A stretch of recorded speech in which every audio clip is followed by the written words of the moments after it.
request that the session is adjourned.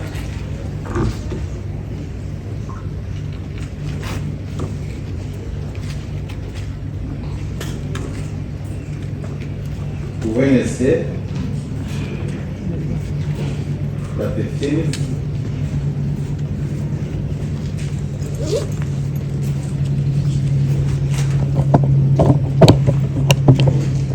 Unable to ask for more witnesses.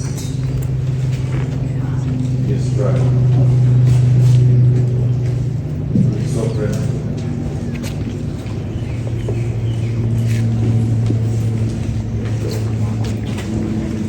Before I hear from the defense, how long is your witness?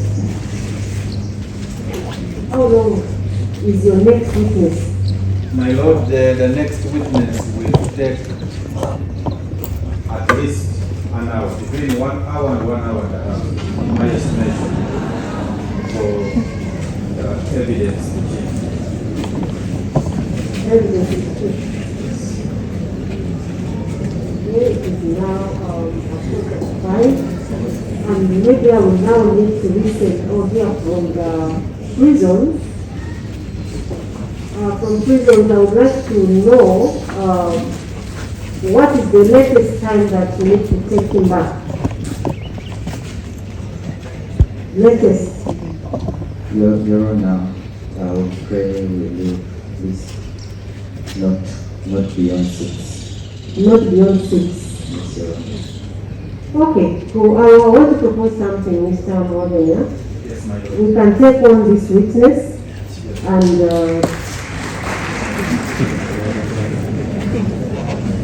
she can be cross-examined next time, but at least let her give her evidence. I am not obliged, my Lord. Okay.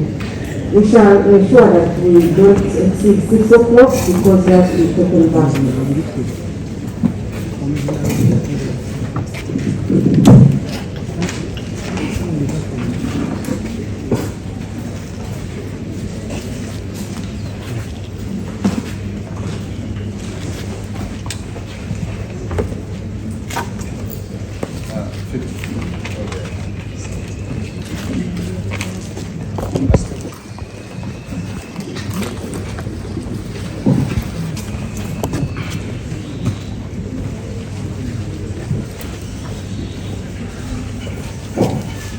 Hey, Lord, this should be PW6.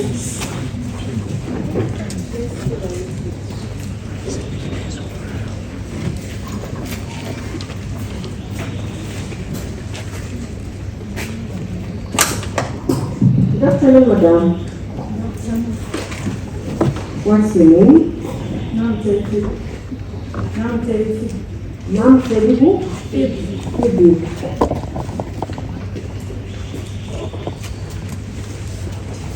I'm going to request that you speak louder than that. Miss Namtel, how old are you? 34. 34 years. And what is your religion? I'm born again. Okay, you're going to take oath to swear and answer some questions. She requests to speak in Tonga. Okay, please.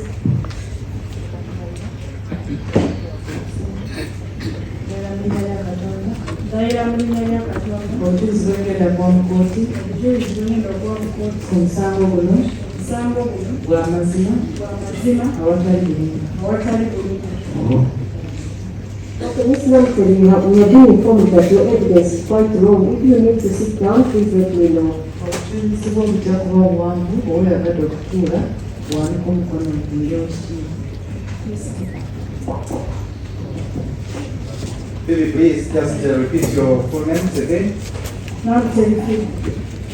And you say you're 34 years, born again Christian. Where do you live? Obeera luddawa? I stay at Gabawota.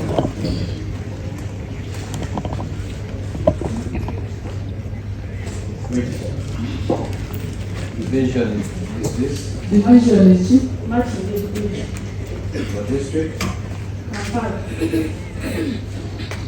What do you do for a living? Okola mulimu ki? Ni caretaker for our child development center. I'm a caretaker at our childhood development center.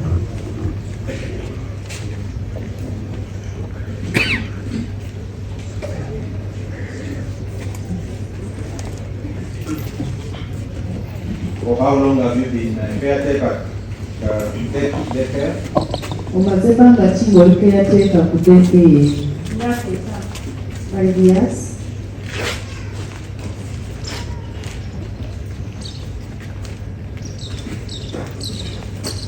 And what do you do as a caretaker? What are your duties at Daycare? Nga caretaker ku Daycare okola mirimu ki? Receiving abana ku makya abalesi. To receive children in the morning after being dropped by their parents. Tubeera nabo mu activities ez'enjawulo okuyimba, okusaba, okuzannya nabo.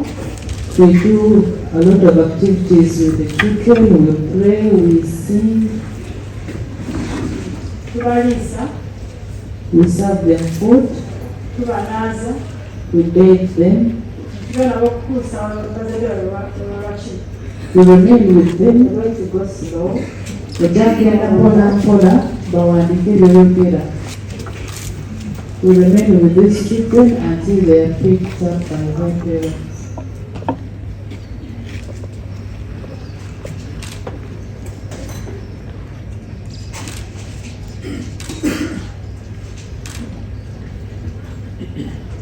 Miss Phoebe, do you know that this person sitting here opposite you?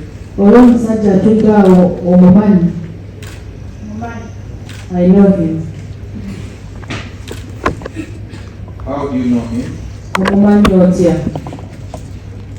Namumanya nga lumu.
He stood there as if he wanted.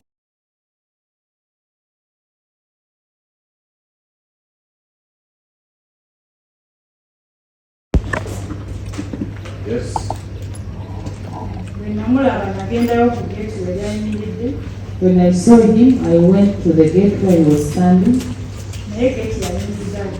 but the gate was closed.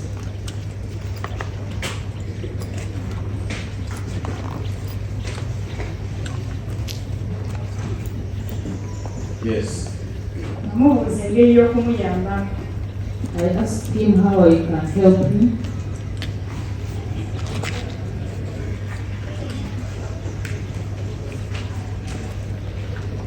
Yes. Yaŋŋamba nti bamulagiridde. ku center yaffe nti tukuuma abaana. He then told me that someone had our center, we take care of the children.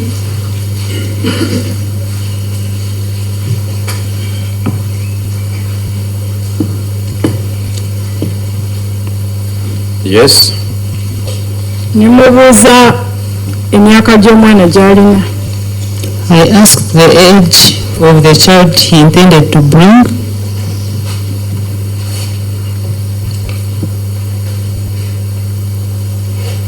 Yes. Nangamba omwana we yali myaka nga 3. He told me that his child was about 3 years.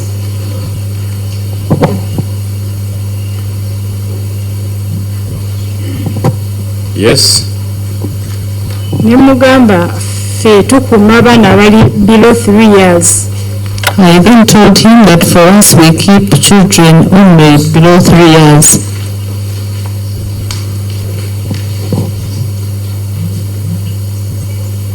Okay. Nemugamba naye tulina nursery section ku Maranatha wansi osobola okutuukayo ne bakuwa ekifo mu baby class. I then told him that we have a nursery section at Maranatha, so I directed him to go and get a vacancy in baby class.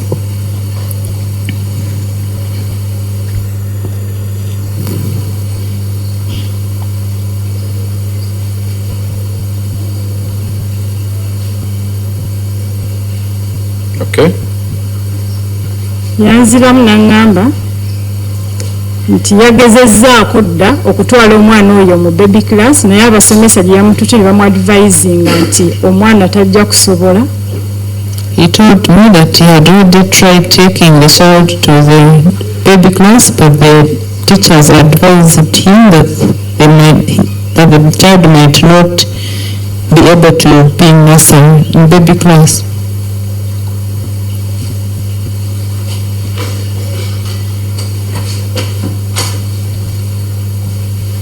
Did he give you a reason why the teachers had advised so? Yakubuulira ensonga lwaki abasomesa baamugamba ekyo. Ensonga gye yampa yaŋŋamba nti omwana teyali social ng'ate tasobola kwogera bulungi. He told me that the child was not social and could not speak very well.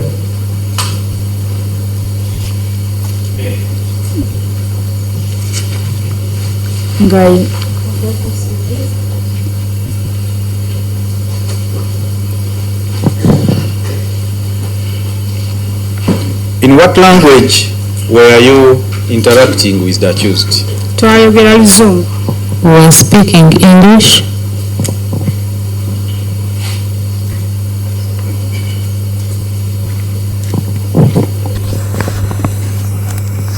What followed when he told you? Kyekyaddako ng'amaze okugamba allegedly given to him by other teachers. Ng'amaze okugamba abasomesa bye baali bamugambye. N'agamba bamuadvisinga omwana amufunire ekifo ewali banne nga bangi asobole okuinteractinga nabo omwana asobole okupickinga up. He told me that he was advised to take the child to where there are many children where he can interact with others and pick up.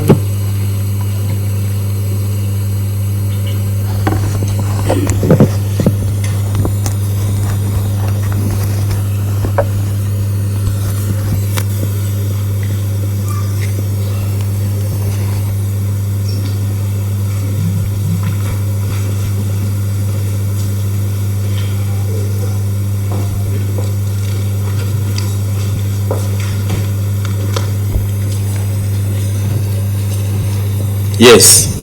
What followed? Yansaba n'angamba nti bw'anaaba alese omwana oyo muyambe mbeere nga mumonitoringa mubuulire improvements ze bw'anaaba nga akakinze up second term abeere nga mutwala mu baby class. He then asked me to monitor the child so that he improves and then take the baby to baby class the following term.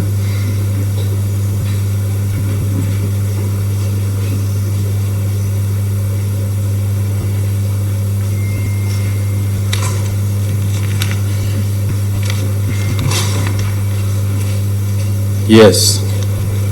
What followed? Bwetwamala n'ambuuza requirements ze tuba twetaaga y'okuba ng'aleeta omwana. Repeat please. Yansaba requirements, yambuuza requirements ezeetaagisa ye okuba nga asobola okuleeta omwana. He asked me for the requirements needed for him to bring the child. And what did you tell him? N'amugamba ki? Olw'okuba nga omwana we yali amulese ng'agenda mu registeringa mu department y'abasasula ssente. He was going to register his child in the department of those who are paying money.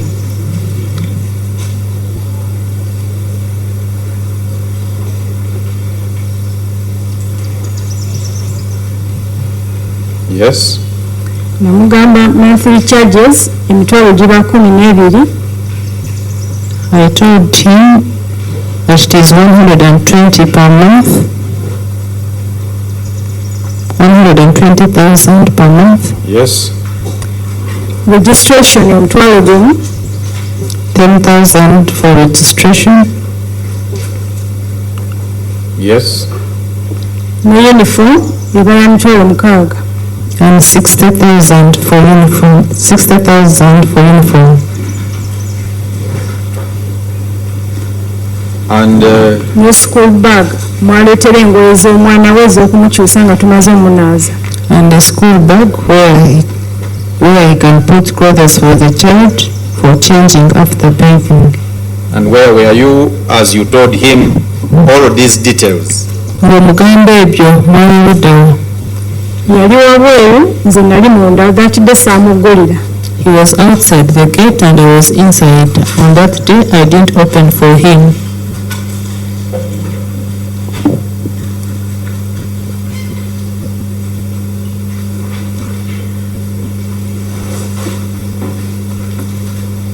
What followed?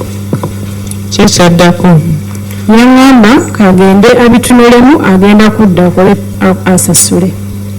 He told me that he was going to think about it and come back to pay.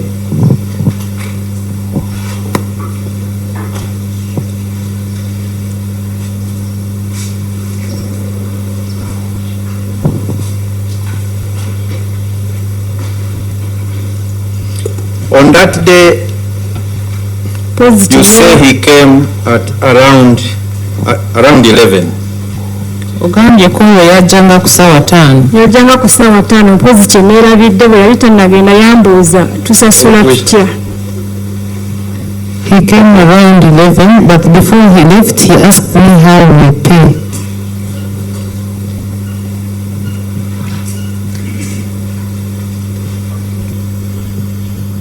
Yes.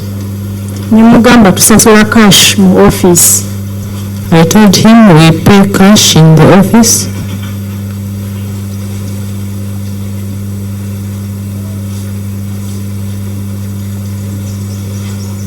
Okay. Nembuuza ate mobile money temugikozesa. He asked me whether we use mobile money.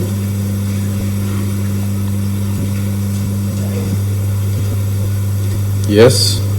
Nemugamba option tusobola ogikozesa singa sente ziba ku simu tuba tukuwa essimu gy'osobola oziteekako. I told him we can opt for that option if the money was on the mobile phone.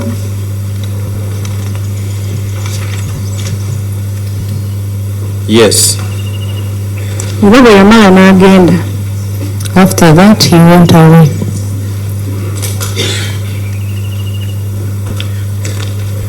As you interacted with him on that day, where were the children?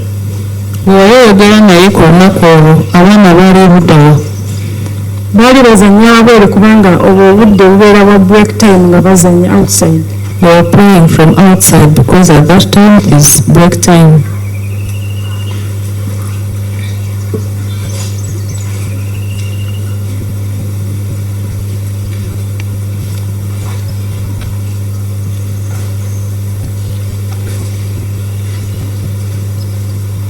Other than you, were there any adults at the premises when you were interacting with him? Bw'ali oyogera naye waliwo abantu abakulu abalala abaaliwo? Bakeeteekazi bannange baaliwo. Other caretakers were present. Were they in the compound? Bali wabweru Inside? oba munda? Bali wabweru. They were outside.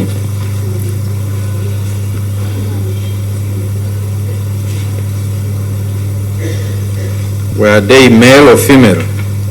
Bali bakazi oba they were female.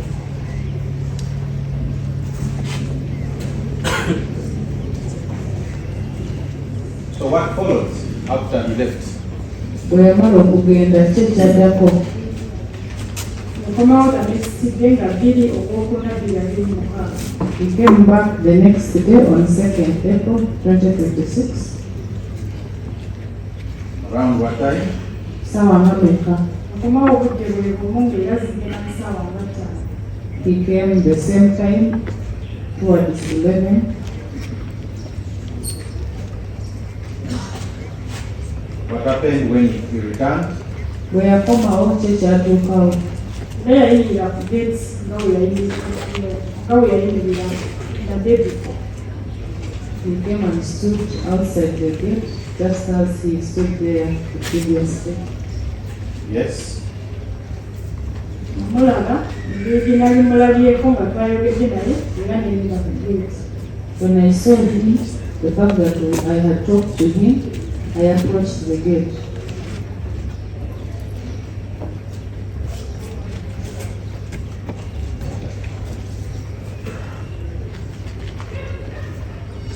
Yes. Yandala n'angamba abadde nkomyewo ku nsonga gye jjo nsekola periods. When he saw me, he told me that he had come to finalize what I had discussed the previous day and to sort the payment.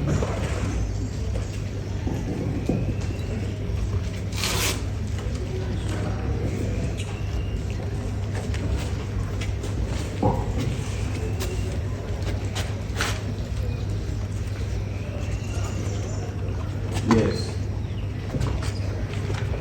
Namugulirawo gates. I opened the gate for him.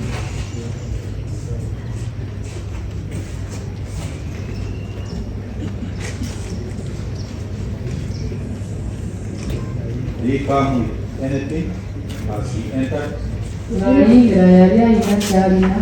Yalina akasawo obwa beginners aba baby class nga kaweese ku mugongo era ngamba nti ke kasawo ke nali mugambye ak'okugulira omwana okuleeteramu engoye. He had a small bag, the one for beginners where they carry their clothes from, and he told me it was for the child I had asked him for.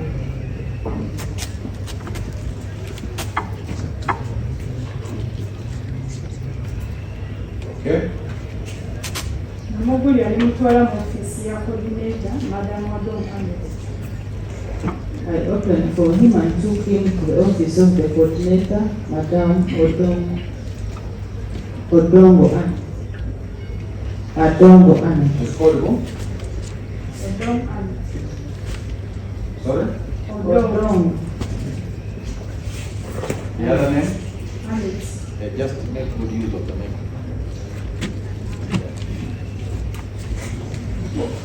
So you led him to the office of Odom Annette? Yes? What did you find in the office? Nga mugenze mu offiisi ya Odongo Anne, mwasanga ki? Yamwaniriza n'amuwa akatebe n'atuuza. She received him and gave him a seat.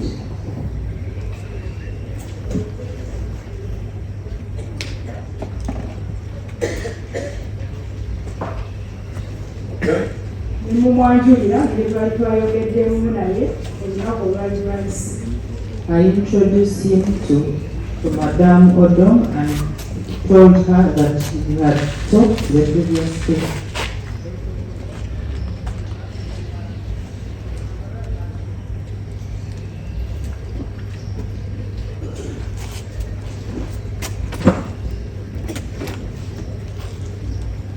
Yes.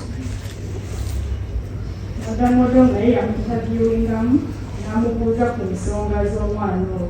Madame Odom also interviewed him about the issues of that child. What did the Odom interview? yamubuuza ku byaka by'omwana. Madam Odom asked him about the age of the child. He replied, Naddamu n'atugamba nti omwana si yamuzaala. He told us that he was not the father of that child. Naye omwana oyo alina maama we ayita asitwabolinga n'obulamu kubanga omwana we yali yamulekawo n'amulekera omwana oyo. He told us that the mother of that child was struggling in life because the father had abandoned them.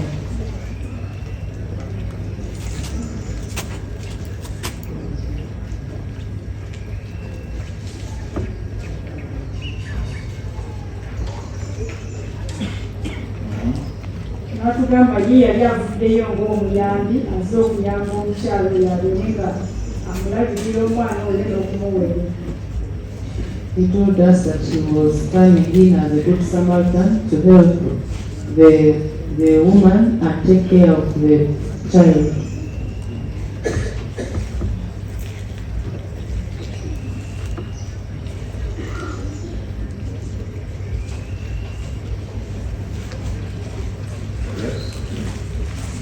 Yatugamba Yakobo yali azze ekibiralirayo ssente n'agamba nti ajja kusindika maama w'omwana ajje n'omwana tumugyeko documents z'omwana ezimukwatako.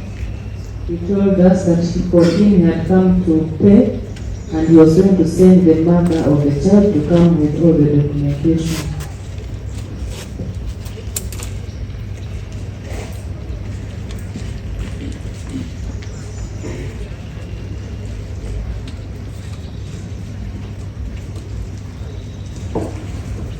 yes. Twamala Madamu Odom n'amubalira ssente naye yazimubaliranga mu bitundutundu. What do you mean? Otegeeza ki? Yamubalira omwezi emitwalo 12.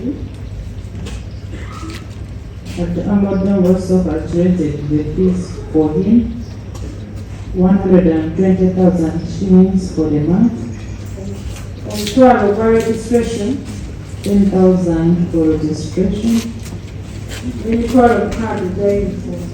and 60,000 for uniform.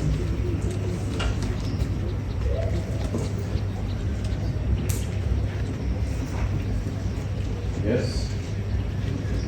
Obwami bwe bamala okumugamba ssente ezo ye mwennyini n'azigatta n'atugamba emitwalo giba 19.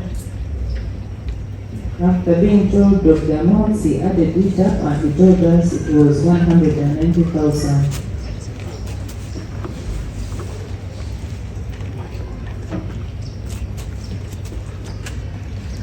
What did he use to add up the money? Yakozesa mutwe gwe okugatta ssente ezo. He used his head to calculate the money.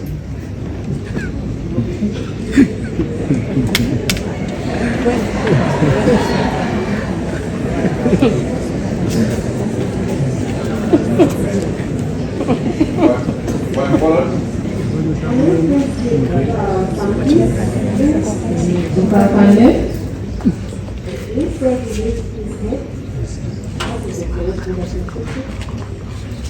use his head to calculate the money. Okay, use his mental work. Use his mental work to calculate the money.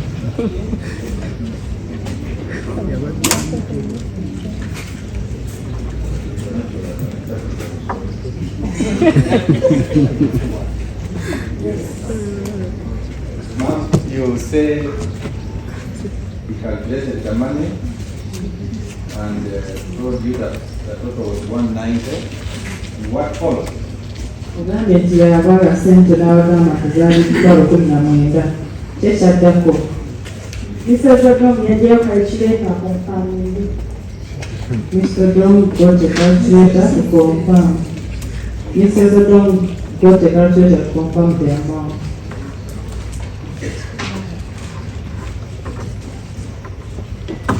Yes. Yamala okubalamu calculator n'amugamba kituufu. After using the calculator, she confirmed it was true.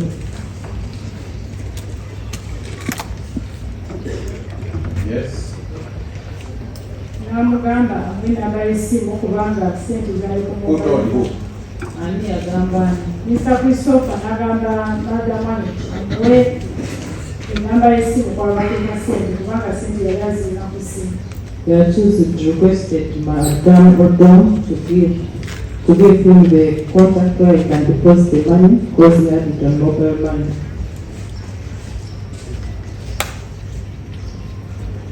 Yes. Enamba bagimusomera n'akolako deposit ya emitwalo 19,000. Who read the number to the accused? Ani yamusomera enamba? Mrs. Odom yamusomera enamba y'essimu yiye. Mrs. Odom read out the number for him. Yes. Ateekako emitwalo 19,000 ng'e15 za withdraw charges. He then deposited 195,000 being withdraw charges.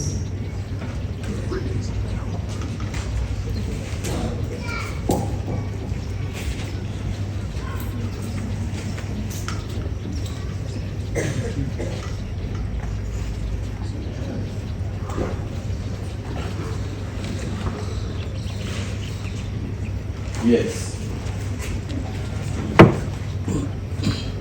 What else? Mrs. Odom yangamba nga receipt book muwandiike receipt. Mrs. Odom requested me to go and get a receipt book so that I can issue him a receipt.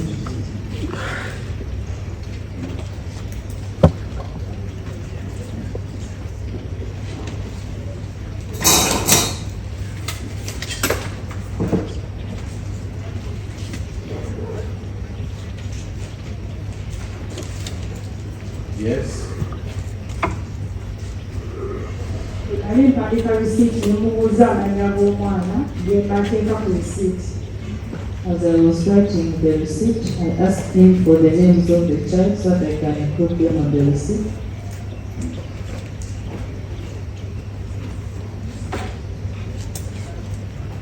Did he tell you the names of the child? Amannya g'omwana yagakugamba. Amannya g'omwana yagaŋŋamba naye bwe yayogera obulungi obwasooka saasooka kuwulira ne mugamba kadda. He told me the name of the child, but at first he told me the name I didn't hear, so I asked him to repeat.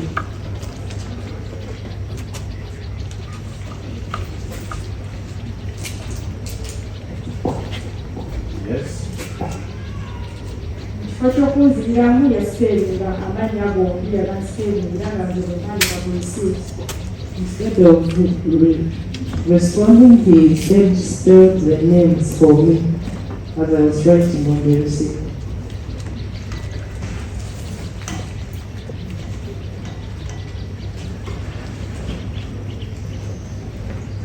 Era amannya gaali Zulia Onyang.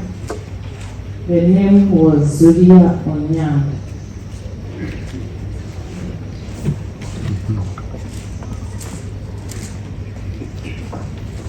Please spell that name for Choco.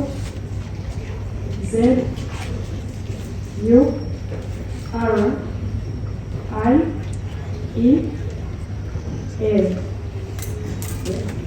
O, the next name is O-N-Y-U-L.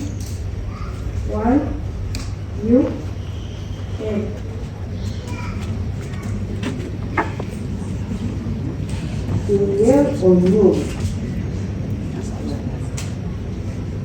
Okay, so did you write the receipt? Receipt wagiwandiika. Receipt nagiwandiika n'engimuwa. I wrote the receipt and gave it to him.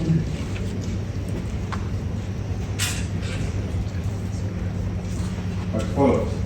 Ekyaddaku. Mrs. Odom yamugamba tweyanziza omwana tumuliize ku lwokubiri nga bamuleese. Mrs.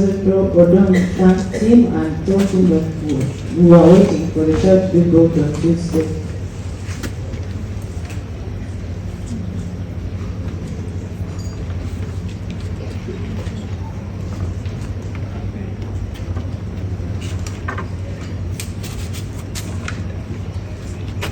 Yes.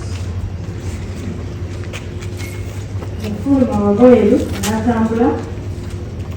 He moved out and started walking towards a gate. started walking towards the gate.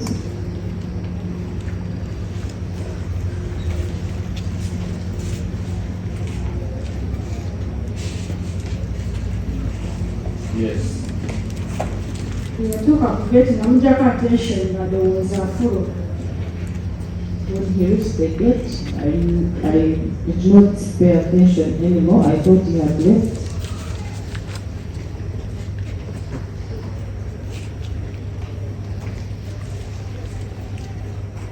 Yes. Nakutaba n'esikadulawa ya madama tusobole okuzzayo receipt. I went to pull the drawer of Mrs. Annette to put back the receipt book.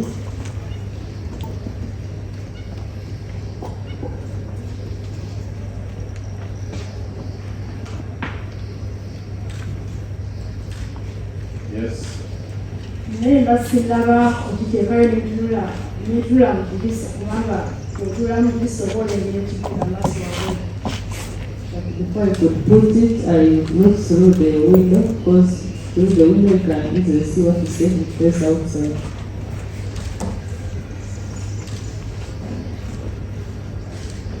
Yes. Naddamu okulaba omwami oyo nga akutamye wansi naye nga wansi waliwo omwana nga akutamye bw'ati. Nga wansi waliwo omwana yeebase ku ttaka nga amukutamyeko. I then saw the accused person bending on the child who was on the ground.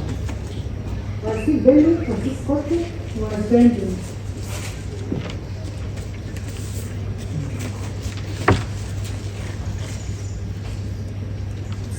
Yes. Obwongo bwange nasooka kulowooza nti ali kukuba mwana. In my mind, I thought he was beating the child.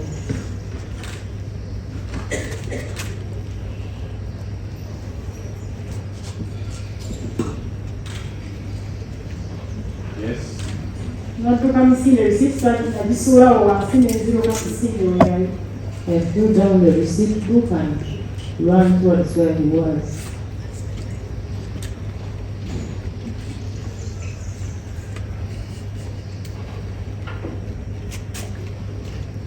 Yes. Natuuka mubuuza abaana baffe okuba baaki. When I reached, I asked him why he was beating our children.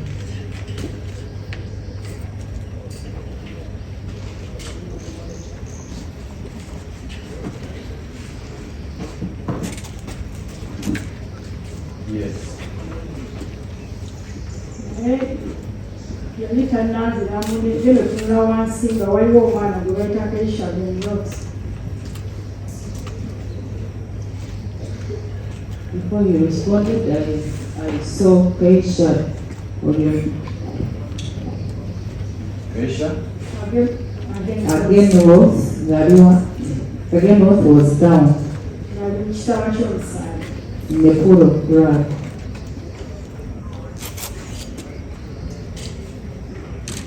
What else do you see? Ekirala kyewalaba, Omwami oyo yali mukanga akutte akambe mu ngalo. the accused person got up when he was holding the knife in his hand.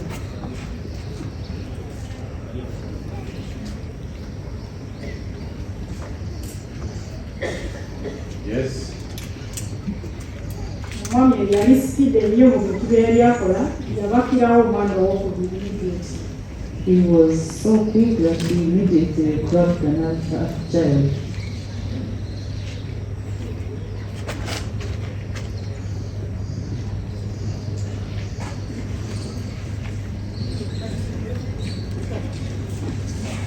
Yes. Nagenda okulaba naye nga amuteeka wansi ng'awanise ekisonyi manya naye ayagala musa. I then saw him putting the child down and he had the knife. I thought he was also, I understood that he was also going to cut another child.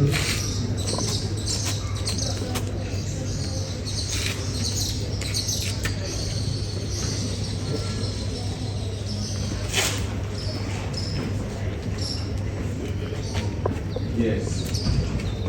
nakwata obugaali abaana bwebavugirako wabweru.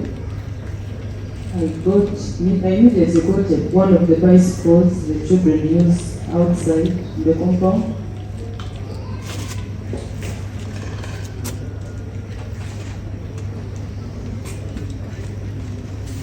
Yes.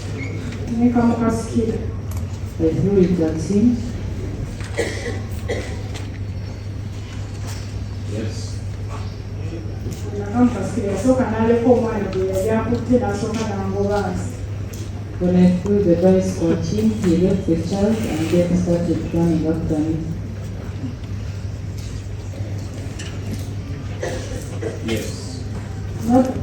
N'atuuka ng'omundeekaana naye natuuka n'egwa wansi. I was running while making an alarm, but I later fell down.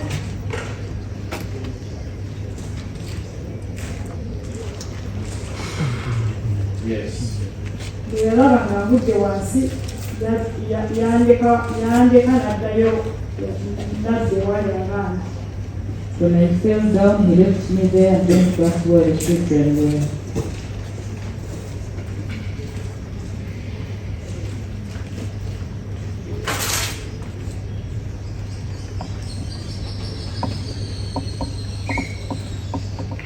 Yes. Namalira okusituka wansi okugenda sanga asala ow'okubiri ng'amumaliriza.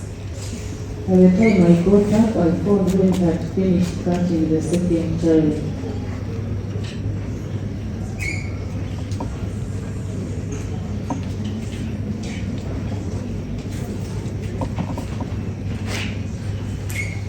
Yes.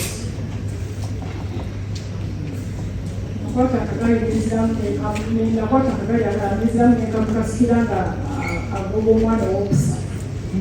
I again got another bicycle and threw it at him as he was running to get the third child.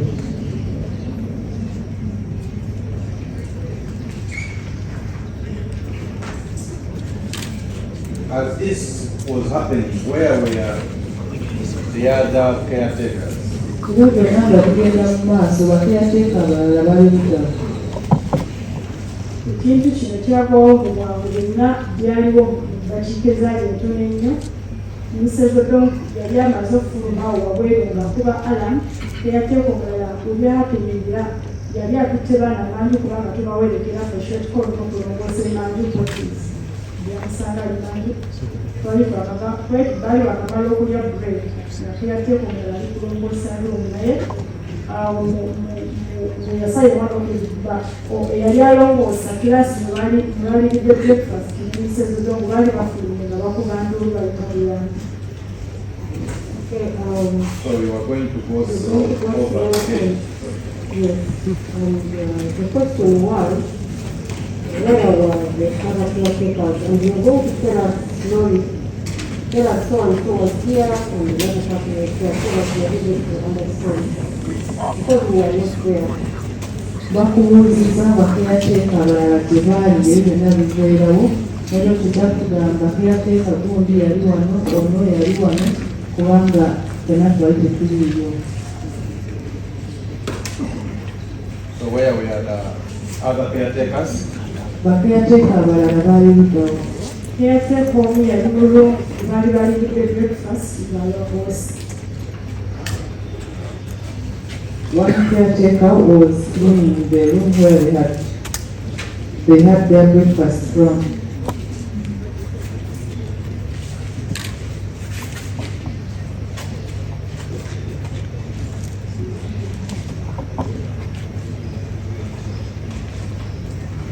Yes. Caretaker omulala yali akutte abaana abamu manju n'okulongoosa emanju potis. Yes, other caretaker had taken some of the children for short call and he was also cleaning their potties.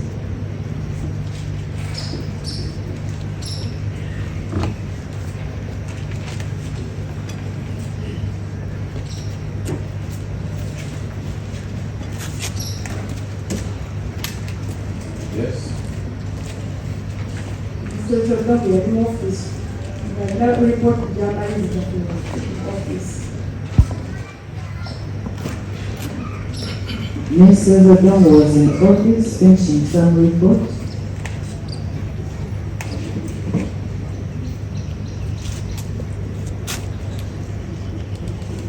Yes. Omufumbi yali mufumbiro nga fumba. The caterer was in the kitchen preparing food.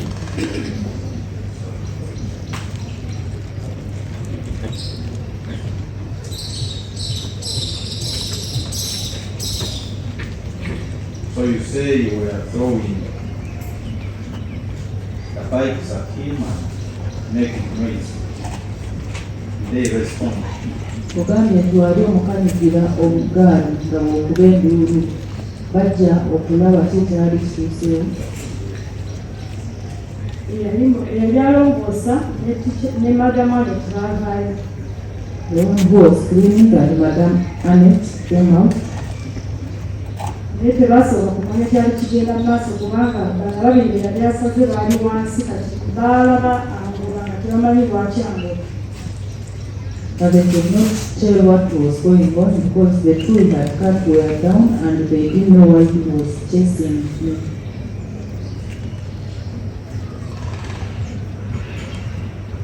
So you say he cut the second child. Did he do anything else? Uganda yasala omwana owokubiri waliwo kirala kye yakola. Do you know the second child that he cut? Omwana owokubiri omumanyi. Omwana owokubiri saamulekisinga kubanga twasobola n'okusinga fesi ye. I didn't notice the face of the second child. What else happened? Kyo ekirala ekyatuukawo. Kati bwe nalaba nga agenda kuproceedinga kubagana ne mukasukira akagaali omulundi ogwokubiri. I saw him proceeding to get the third child and I threw the bicycle at him for the second time. Is this second or third? Second time. Second child. No, the second time.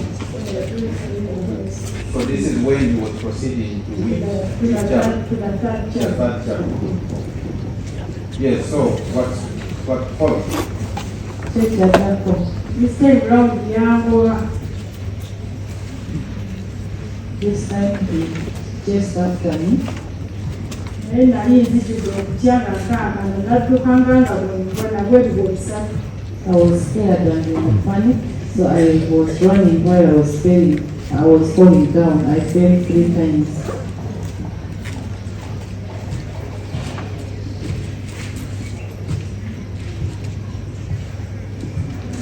Yes. Nagwo omulundi ogwokusatu yantuukako n'agalula akambe. When I fell the third time, he got close to me and put up his knife.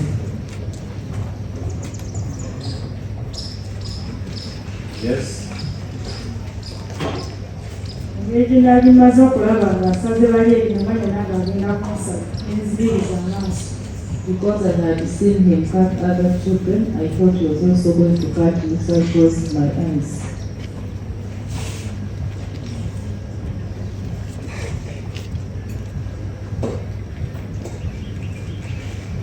Yes.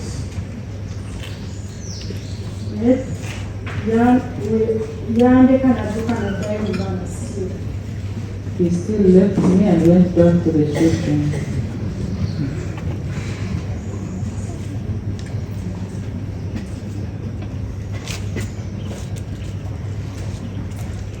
Yes. Nalwawoko wansi engeri nalirimu enkiisi. I took long to get up because I was scared.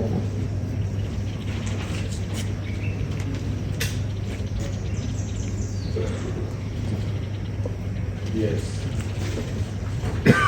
Agenda okusitukawo nga ali ku mwana bwe yasala yasembayo owokusatu mulabanga amusala emisala njawo wansi nga ali tamatayisi. By the time I woke up, I thought when he had finished cutting the last child. I did not see him cut the third child because I was traumatized.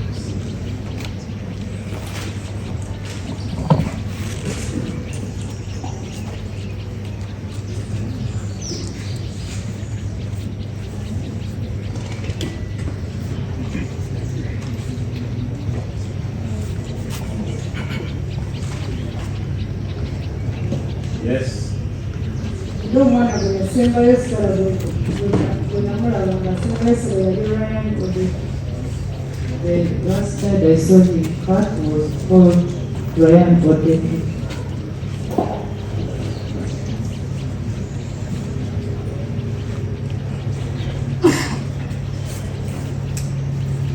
Yes.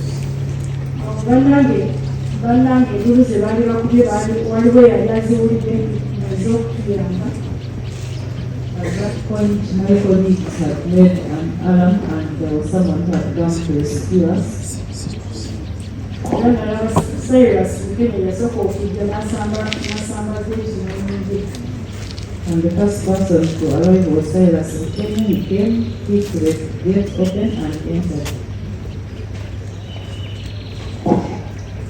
Cyrus. Mukene.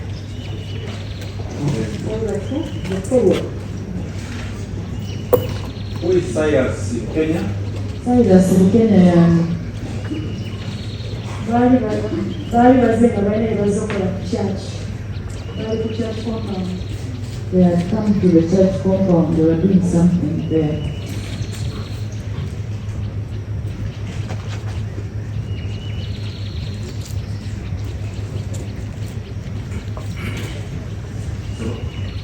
Cyrus came first. What followed? Cyrus bwe yasooka okujja kyekyaddako. N'abalala basatu bajja bamuvaako emabega. Kwaliko Bashir, kwaliko ne Timothy ne Moses omukulu. So these three people included Bashir, Timothy, and who? Afande Moses. Other three people came following Cyrus, and those were Bashir, Timothy, and Moses, the security guy. Who is Bashir? Bashir and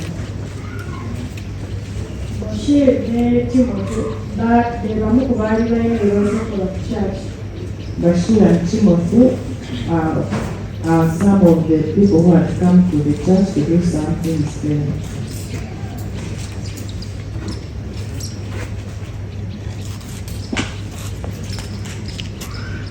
About Moses. Ate Moses. Moses security guard. Yali agenze patrol. Yali abeerawo ng'ali ku patrolinga kubanga patrolinga ekifo kino kyonna. Moses is a security guard and he was doing patrol over the whole place.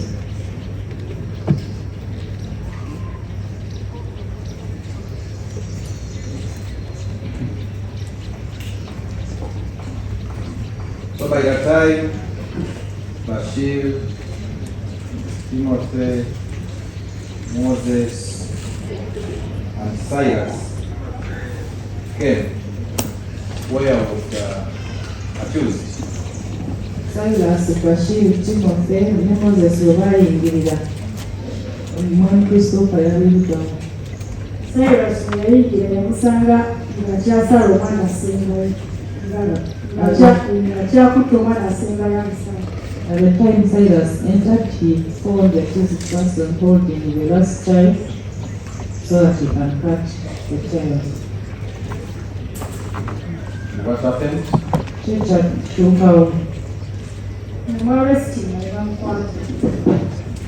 He arrested him.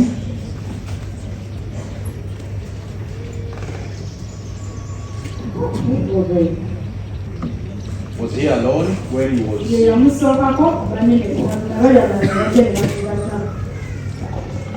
the first one to arrest him, and the rest came and followed him.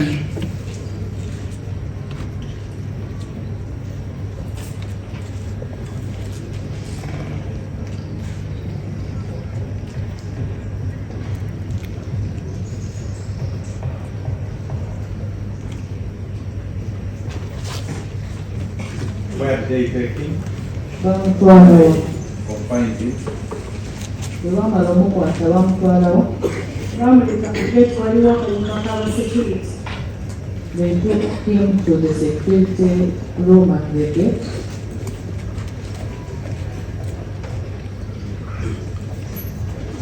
Yes.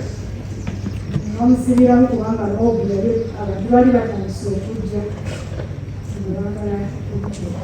They locked him inside the security room because the mob had gathered and they wanted to lynch him.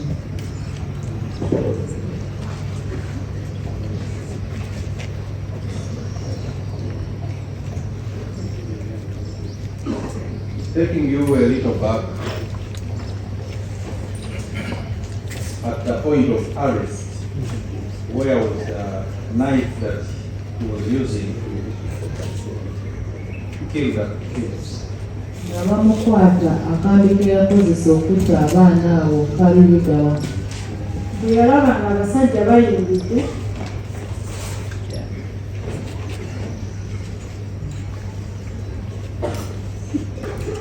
When he saw that the men had entered, yakakasuka obweru wa fensi. he threw it outside the fence.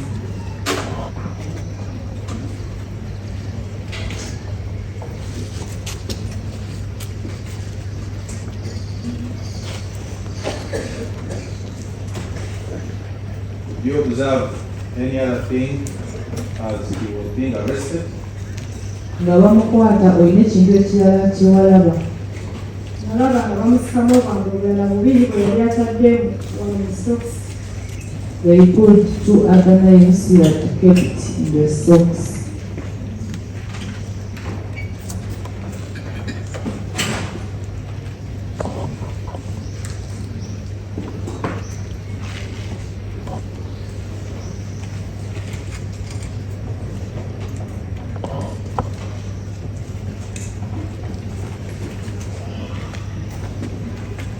Anything else?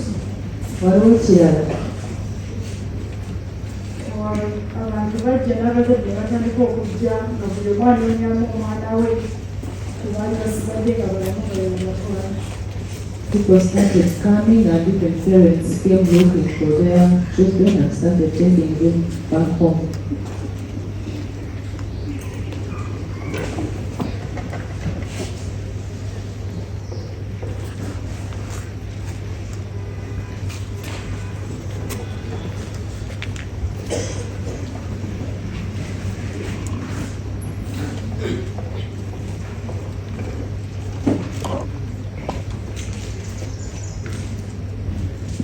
What else? Kyekirala. Poliisi yajja n'efulumya abantu okuva mu ssomero. Police came and asked everyone to come out of the school.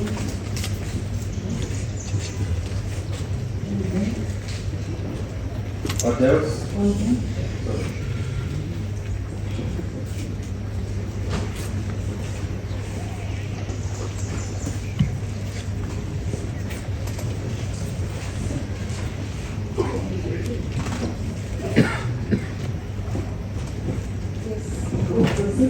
What else?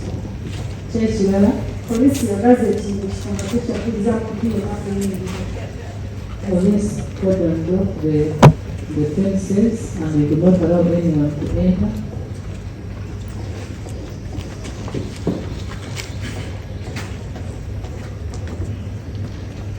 What else?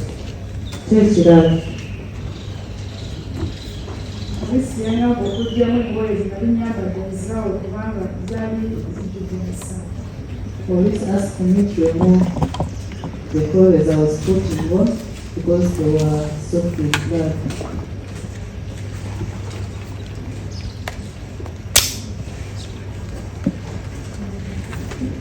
How did blood get on your clothing? Omusaayi gwatuuka gutya ku ngoye zo. Kubanga abakola ekisingo yamusajja nalowooza nti naye waliwo omwana gwensobola okutwala mu ddwaliro kafuna situla kesha nga njagalamu kusimu ddwaliro ng'eyasinisa. After they had arrested the accused person, I thought I could save one of the children, so I carried Keisha and that's how I got ground on me.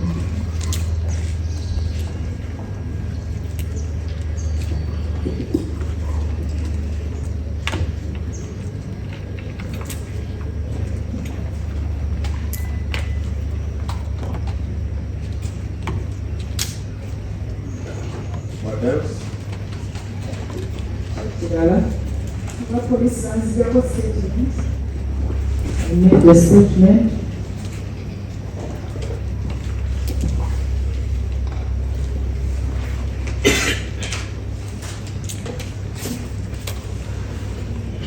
Okay, apart from the statement, after this man cut the kids, you say you tried to save at least Keisha. Where did you take Keisha? Ogambye wali agala kutasaako omwana n'ositula Keisha omutwala wa. Nafuluma gate naye nafuluma gate nagenda okulaba nga ensingo ye yonna ngesiddwa nga sangi ziraga yali afudde. I went to the gate, but by the time I reached, I saw they had cut her neck and she had passed on.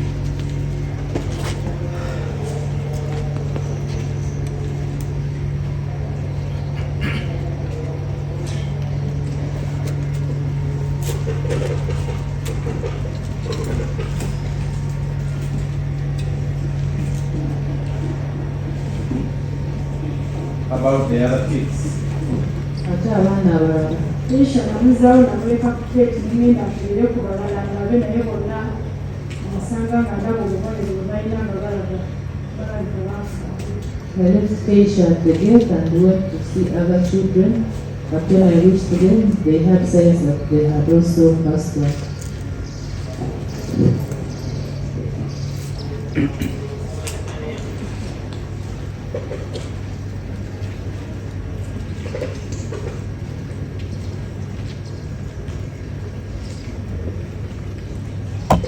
So what happened in the opposition?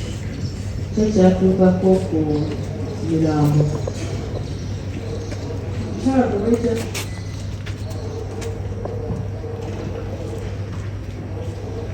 What happened in the opposition? waliwo omukyala gwe wajja antalibiki yaleeta emmotoka yabateekamu yabatwala ku ddwaliro ly'ekyamu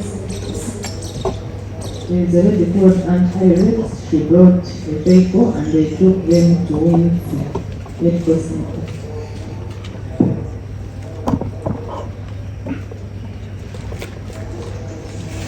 How many kids did she take to the medical center? Yatwala abaana bameka ku Medical Center. batwala basatu. They took 3 children. Where was the fourth one? Owookuna yali luddawa. Owookuna bamulekawo ku lubalaza. The third one was left on the veranda. The fourth one was left on the veranda.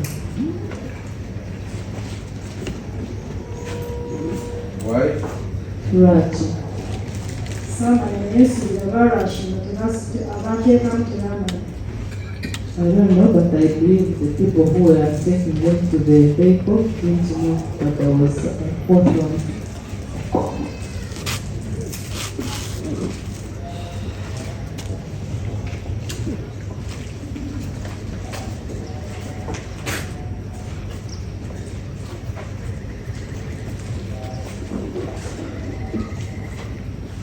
So what followed after Aunt Harriet took the 3 to the medical center?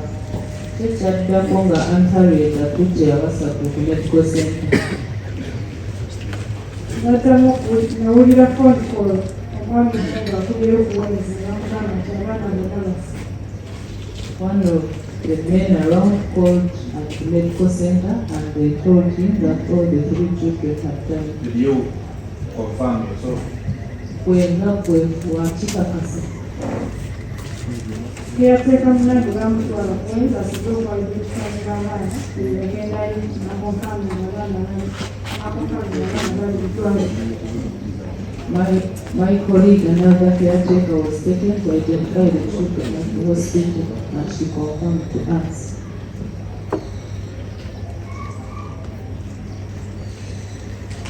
So do you know what happened to the kids after police came? Poliisi ng'emaze okujja omanyi kyatuukako ku baana.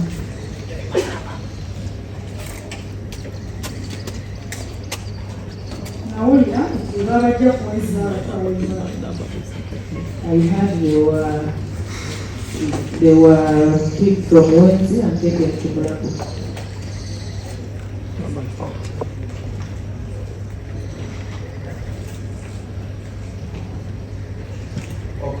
As the accused was cutting his children, if you may tell court, how was he behaving? Ono omusajja bwe yali asala abaana abo yali yeeyisa atya? Was not talking anything, but he was breathing heavily. Yali tayogera naye nga yali assa nnyo.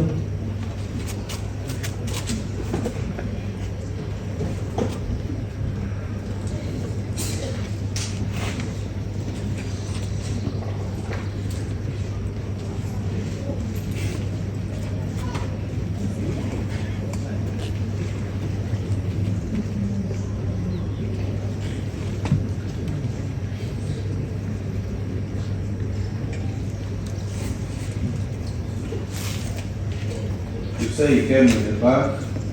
Where was the bag? Wagambye nti yajja n'akasawo, akasawo kayudawo. Akasawo kali ku mugongo ne mu process ey'okutta abaana kali ku mugongo. The bag was at his back even throughout the process of killing the children.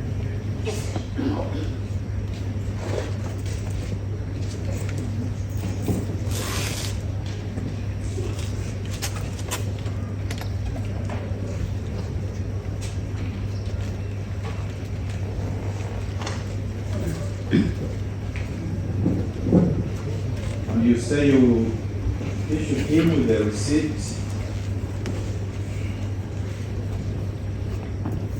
Had you given him that receipt before you left office? Ogambye wamuwandiikira receipt wali ogimuwadde nga tanafuluma office. I gave it to him.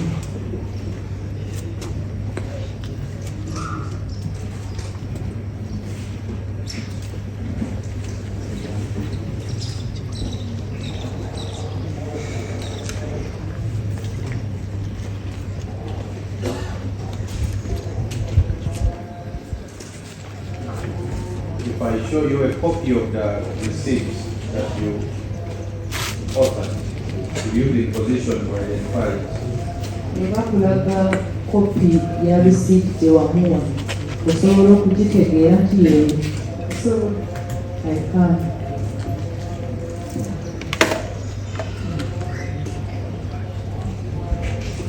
Before I do, did you get to know what happened to the original, the one that you had handed to him? Original eya receipt gye wali omuwadde yalagawo.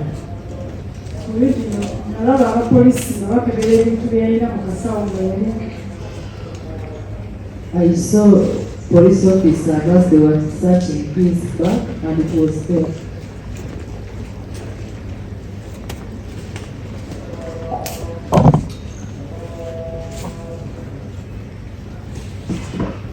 So if I show you a copy, how will you identify it?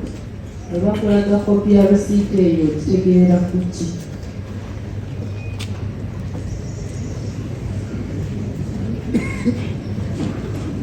Handwriting yange erina. I know my handwriting. What else? Kyekirala. Naye galina gaba community church. He said it with the words Gaba Community Church. Apart from your handwriting, what else? Okuggyako omukono gwo. Nteekako signature yange. I also signed on it. Please look at that copy and tell us if you do recognize it. Tunula ku kipapula ekyo olabe oba okimanyi. Nkimanyi. I know the document. How do you know it? Okimanyi otya? Handwriting eriko ndaba yange, signature yange. I see my handwriting and my signature, Ndaba receipt gye tukozesa buli and it's the receipt we use every day. In whose names? Eri mu mannya gaani. ziriyo. It is in the names of Zuriel and you.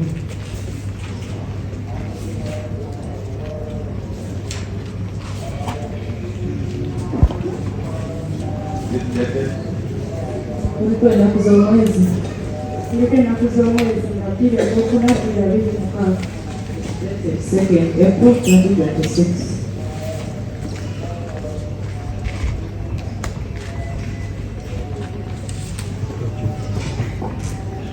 The amount? Emitwalo 19. Zaali ssente mmeka? Emitwalo 19. 190,000 shillings. Yeah, okay.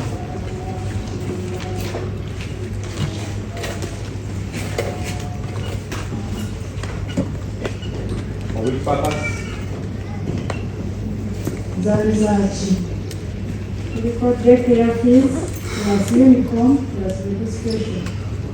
For daycare fees, uniform and registration.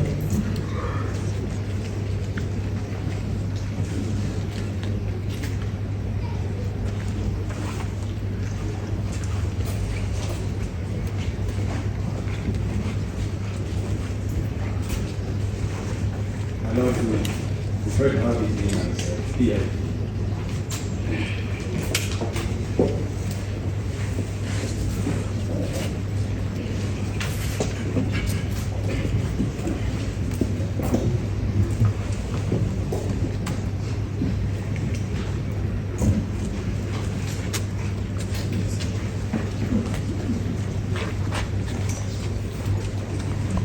Needed for identification. No money.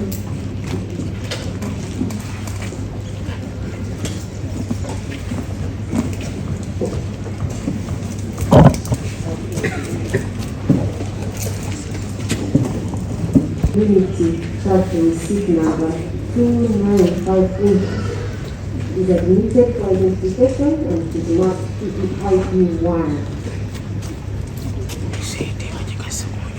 Hello, that's it. This is from